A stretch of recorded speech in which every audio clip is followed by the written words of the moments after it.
Mr. President, I rise today to talk about a tragedy that happened in Richmond a couple of days ago at the Altria Center in the heart of our city when gun violence erupted right at the end of the graduation ceremony for the 2023 graduating class of Huguenot High School. 2 people were killed, a Huguenot High School graduate, Sean Jackson, and his stepfather, Lorenzo Smith. It is a tragedy that is really having a deep, deep impact in my community, and I wanted to rise to speak about those who were killed, those who were injured, trampled in the pandemonium, the Huguenot High School community, the Richmond Public School community. The Altria Center is a beautiful entertainment and event venue on Monroe Park in downtown Richmond. It was built in the 1920s, and it was built in a Moorish architectural style and was given the name of the mosque. And it was called the mosque for a very long time. I was elected to the Richmond City Council in 1994, and members of our Muslim community came to the Richmond City Council and said, we understand that this building has a particular architectural style, and we understand it may even be sort of a tribute to us to call this building a mosque, but it's not a mosque. It's an entertainment venue. There's alcohol served. There's dancing and other things that wouldn't be appropriate. And our Muslim community asked in a very respectful way, can you come up with a different name for this facility? It was in my city council district, and we acted to change the name of this facility to the Landmark. And then a number of years later, Altria, a company headquartered in Richmond, agreed to help renovate the facility after nearly 100 years and bring it to more 21st century use, and the name is now the Altria Theater. I spend some time talking about this place because, Mr. President, I imagine you have places like this in Hawaii, these places where everybody has gone their entire lives for events just like high school graduations. Virtually every high school, public high school in Richmond, and many of the private high schools in Richmond and the surrounding community, you go to a graduation and it's at the Altria Theater. Of my 3 children, 2 of them graduated and walked across that stage at the Altria Theater. As a mayor and then governor and now senator, I've spoken at many graduations right there on that stage at the Altria Theater. And my wife, a graduate of Richmond Public Schools, who was a Secretary of Education in Virginia, First Lady of Virginia, has also delivered graduation speeches right there. We've been to concerts there. We've been to theatrical performances there. We know this building in every last square centimeter, and we know what it's like when the Altria Theater is filled with a crowd of people. High school graduation. I mean, think about, I'm 65 years old, so think about over the course of a life, the happiest days of your life. High school graduation, college graduation, your wedding day, births of your children. I mean, over the course of a life, there are maybe 5 to 10 days that are universal experiences for American people where it will be in the top 5 to 10 happiest days of your life, and high school graduation is that. And for Richmonders and people in the surrounding communities, you think high school graduation, the odds are you're walking across the stage at that theater.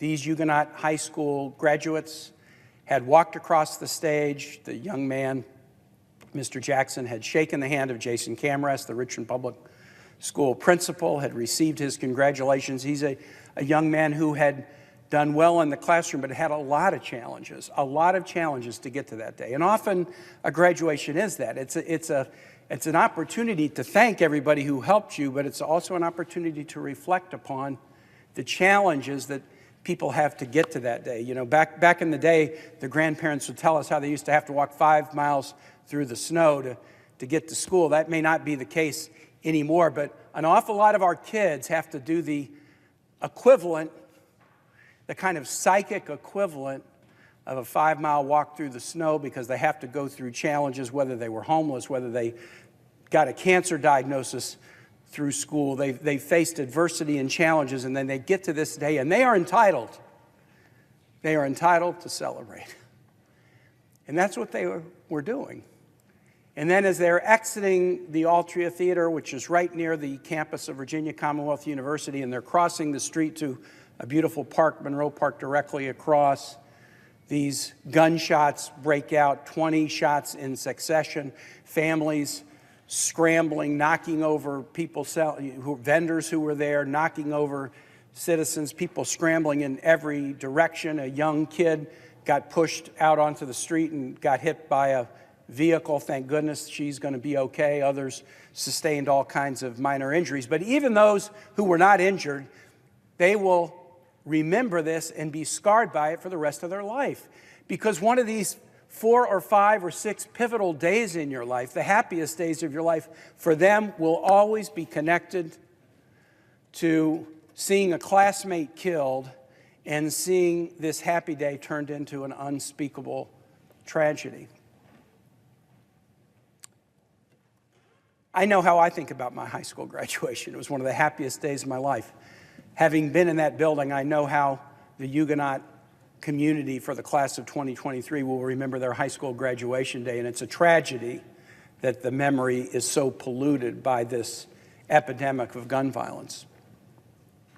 Mr. President, I had the opportunity earlier this year, and I've spoken about it on the floor, to attend another school in Virginia, Rich Neck Elementary School in Newport News. On the 6th of January, a 6-year-old brought a gun to school in a backpack, and it was a student who had all kinds of difficult challenges, and as his compassionate and brave teacher, Abby Zerner, tried to deal with the situation, the student shot her. Now, thank God she is recovering. Thank God no one was killed that day. But I had the opportunity, Mr. President, to go down about 2 weeks after that to have an off-the-record, no press, no administrators, discussion with parents and teachers at the school. And the degree of trauma of this happening, and the degree of fear. Every day I go to work now, I'm afraid that this might happen. Every day I drop my child off in the morning, I drive away wondering whether I'm going to get a call or I'm going to get an emergency alert on my phone, or when I pull up at the end of the day, am I going to be able to pick up my child, and will my child be safe? My kids all went to the Richmond public schools, the same schools that include Huguenot High School. And my youngest only graduated 10 years ago. But I will say, my wife and I, in pre-K to 12, in that 13 years for each of my 3 kids, never one day did we drop our kid off at school and worry about whether they would be safe at the end of the day. The shooting at Sandy Hook happened right after my youngest child graduated from high school. There had been shootings at Columbine High School years and years before, but the reality of my own children's public education in an urban school setting was we weren't worried about them. But just 10 years later, what parent in this country who takes a child to school does not have a voice in their head with some worry about what might happen to them when they are there? And even if you live in a community where there has never been a school shooting, that fear is not absent from your mind, because you've seen it happen in every region of the country. You've seen it happen in public schools. You've seen it happen in Covenant, a Christian school in Nashville, elementary schools, middle schools, high schools, colleges. Maybe I'm naive, Mr. President, but gun violence has been a reality of American life for a very long time. But to me, it seemed, as a 65-year-old, that there have been some safe spaces. There have been some safe havens. There have been some refuges. There are none anymore. A church is not a refuge. A synagogue is not a refuge. A mosque is not a refuge. A school is not a refuge. An event space that is beloved by the entire community because everybody graduated from high school there for the last 100 years is not a refuge. A public park where you can gather to recreate with your family and friends is not a refuge. There's no refuge from this epidemic. We talk about American exceptionalism, and often when we do, we are talking about the things where we are exceptional in a positive way. And it's important to acknowledge those things and be proud of them, but there is an American exceptionalism to this. The degree of these mass shootings and the absence of any place that is a refuge is something that is exceptional about us in a way that is very, very painful. As you know, Mr. President, because of my time in Central America, I have a particular connection with a lot of folks from the Americas who work here in the Capitol, and they often just, come up to me and shoot the breeze, and we talk in my somewhat limited Spanish about what's going on. And I had somebody earlier in the year, after the shooting at the Richmond Elementary School in Newport News, come up to me and say, in Spanish, El Salvador is one of the most dangerous countries in the world, but there aren't shootings at schools. Homicide rate would be higher than here. But there's a refuge. There's an understanding that you do not strip young people of their innocence and subject students and their families to the threat of gun violence every day. We live in a country of no refuge. And I just wanted to take the floor to just say to the family of Sean Jackson and Lorenzo Smith, his stepfather, Sean's mother has had to deal with both her husband and her son, not just being taken away, but taken away on the same day on what was supposed to be the happiest day of their life. And she has been interviewed and talked about how hard it was for her son to get to this graduation, and what a meaningful milestone in his life it was to be there on that day. But the last thing that I would like to say is, it's easy to give up and be hopeless. I mean, I find, having been a mayor in Richmond when our homicide rate was second highest in the United States, and having been the governor when the worst shooting in the United States happened at Virginia Tech, and how sad it is that I wish that would always have been the worst shooting. It's a weird thing to say about your own state, but I'd hope there never would have been a tragedy that would have eclipsed 32 people being killed at Virginia Tech April 16, 2007, and yet there have now been many tragedies that have claimed more victims than that, what had seemed like an unprecedented one. It can seem hopeless. It can seem hopeless.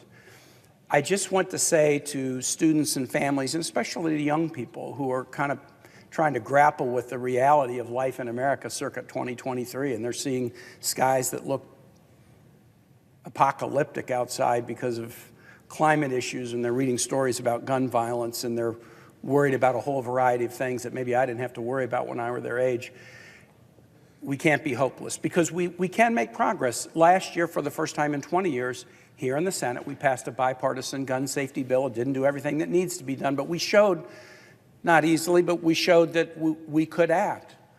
During my time as a public official in Virginia, we have finally worked our way into the ranks of one of the 10 safest states in terms of major and violent crime. We were never in the 10 safest for a very long time, but sort of toward the end of my time as governor, we got there, and we've maintained that position. The Virginia General Assembly, which had long, frankly, been enthralled to the National Rifle Association, whose headquarters is in Virginia, in 2019 and 2020, finally embraced a set of gun safety measures that haven't eliminated gun violence, just like seatbelts don't eliminate all traffic accident deaths, but have helped make us safer. And if we can do it in Virginia, though we have so much more to do, we can do it here in the United States Congress.